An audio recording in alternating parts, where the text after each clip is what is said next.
So a lot of people know that the safety and security program I developed when I was at Radisson Hotel Group was called TRIC S, but not as many people know how TRIC S came to be. So picture this, it's a beautiful autumn week in the outskirts of Brussels. We were on a business planning retreat, the whole leadership team for the division I reported to, and we spent the week going through a business plan development process and creating our own business plans as we went along. On the Friday, it was a beautiful sunny autumn afternoon, everyone was going to present their business plans to everyone else. And we spent the morning listening to a bunch of plans that were not from our department, but from other ones, but they all followed the same concept. So same slides, same layout, just different missions, visions, staffing plans, SWOT analyses, and measuring and reporting and all that, how this was going to play out. And to be truthful, it was boring us to death. So at lunch, my deputy, Shell, and I, we sat and looked at each other and said, we're going to fall asleep before it's our turn, because we were the last one scheduled. And so we decided we wouldn't do what everyone else did. We would actually try to create a short presentation that actually explained what we did and how we did it. And so when it was our turn to present, we told everyone we were not going to present the business plan. Everyone could get a copy of it. It was sent to the whole executive committee. It was sent to everyone else. So they could read all the stuff. So there was no need for us to put that into slides. And so we had a 5-slide presentation.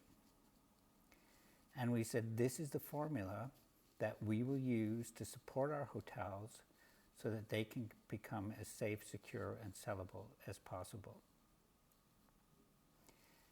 And slide 1 was T. T was for threat assessment. What is it that could go wrong at the hotel? What could negatively impact people, business, reputation? What were the threats? R was for risk mitigation. How could we reduce the chance of those threats materializing or remove them completely? What was the risk of them actually occurring, and how could we mitigate those risks? I was for incident response. So when a risk couldn't be foreseen or when it couldn't be mitigated and something did happen, how would we respond? What would we do to get things back to normal as quick as possible? And then C was for crisis management, communication, and continuity.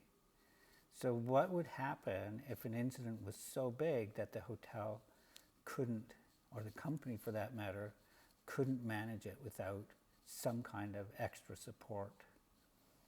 How could we protect as many lives as possible, protect as much property as possible, and protect our reputation? And so those 4 things added up to the S. So it was T plus R plus I plus C equals S, and S stood for safe, secure, and saleable hotels. TRIC S became a hit right away. Suddenly the hotels actually seemed to understand better why we had all these safety and security things and what we were trying to achieve with our program. We even ended up proving that safety and security drive sales. The companies we chose to work together with increased their sales with our hotels by 3 times more than what was coming through our regular sales channels. And so that's how TRIC S came to be. And I think everyone was happy that we didn't bore them to death on that Friday afternoon. We actually had probably the quickest presentation, but I think one of the ones that was easiest to understand. And that's how TRIC S got its start on our way from compliance to capability. Stay safe and always care.